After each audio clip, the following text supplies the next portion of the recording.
প্রথমে ময়দার মধ্যে সামান্য লবণ, খাবার সোডা আর ঘি দিয়ে ভালো করে ময়ম দিয়ে জল দিয়ে মেখে নিলাম। এবার লেচিগুলোকে কেটে রেখে দিলাম।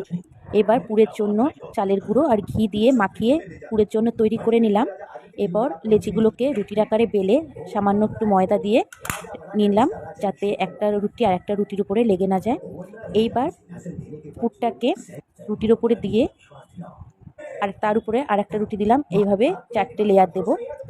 দিয়ে এবার রুটিগুলোকে রোল করে নিলাম, করে নিয়ে পিস পিস করে কেটে নিলাম। এই পিসগুলোকেই আবার ময়দা দিয়ে সামান্য বেলে নিলাম। আমার রেডি হয়ে গেল।